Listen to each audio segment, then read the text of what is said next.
Amudha's kitchen சேனலுக்கு subscribe பண்ணுங்க. என்னோட புது ரெசிபிஸ் எல்லாம் தெரிஞ்சுக்க மறக்காம பெல் பட்டனை பிரஸ் பண்ணுங்க. ஹாய், எல்லாருக்கும் வணக்கம். Welcome to Amudha's kitchen. இன்னைக்கு நம்ம கிச்சன்ல ரொம்ப ஈஸியான லஞ்ச் பாக்ஸ் ரெசிபி, அதாங்க லெமன் ரைஸ் செய்ய போறோம். இந்த ரைஸ் கூட உருளைக்கிழங்கு வறுவல் இல்லைன்னா வெங்காய பக்கோடா செம காம்பினேஷனா இருக்கும். இதுக்கு தேவையான பொருட்கள் லிஸ்ட் பண்ணிருக்கேன், நோட் பண்ணிக்கோங்க. இது எப்படி செய்யறதுன்னு பார்க்கலாம். இதுக்கு முதல்ல 2லேருந்து 3 டேபிள் ஸ்பூன் எண்ணெய் விட்டுக்கோங்க.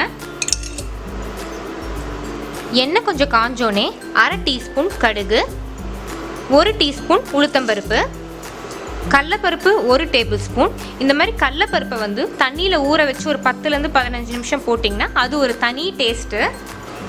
இந்த மாதிரி கடுகு கொஞ்சம் படப்படன்னு பொரிஞ்சு வரப்ப இந்த ஊற வச்ச கடலைப்பருப்பை இது கூட சேர்த்துடலாம். இந்த மாதிரி ஊற வச்சு போடுறதுனால உங்களுக்கு டக்குன்னு கடலைப்பருப்பு வந்து பொரிஞ்சு கரிஞ்சிடாது.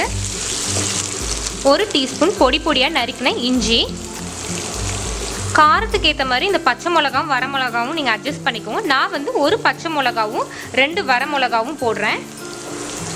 வறுத்த வேர்க்கடலை ஒரு 2 டேபிள் ஸ்பூன்.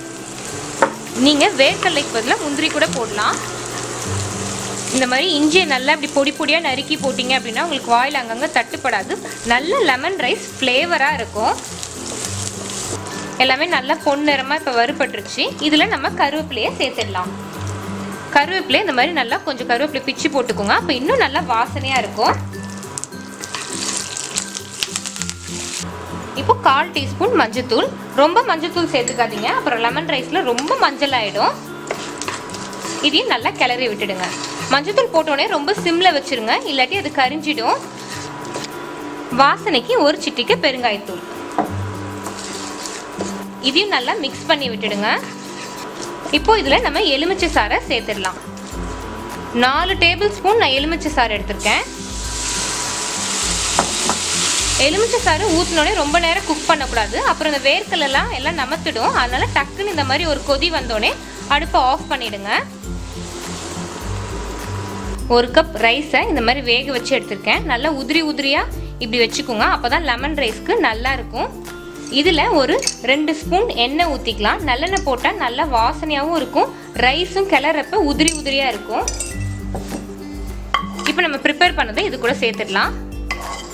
தேவையான அளவு உப்பு. ஏற்கனவே நீங்கள் சாதம் வடிக்கிறப்ப உப்பு போட்டு வடிச்சிருந்தீங்க அப்படின்னா இதில் பார்த்து கம்மியாக உப்பு போட்டுக்கோங்க. இது எல்லாத்தையும் நல்லா இப்போ மிக்ஸ் பண்ணி விடுங்க. இந்த ரைஸ்க்கு வந்து 4 டேபிள் ஸ்பூன் லெமன் ஜூஸ் கரெக்டாக இருக்குது. சப்போஸ் உங்களுக்கு புளிப்பு இன்னும் கொஞ்சம் கூட வேணும் அப்படின்னு நீங்கள் நினச்சிங்கன்னா லைட்டாக இன்னும் 1 ஸ்பூன் நீங்கள் வந்து எலுமிச்சை சாறு சேர்த்துக்கலாம். அவ்வளோதான், நம்மளோட எலுமிச்சை சாதம் ரெடி ஆயிடுச்சு. இந்த வீடியோ பிடிச்சிருந்தா லைக் பண்ணுங்கள், ஷேர் பண்ணுங்கள், மறக்காமல் அமுதாஸ் கிச்சன் சேனலுக்கு சப்ஸ்கிரைப் பண்ணுங்கள்.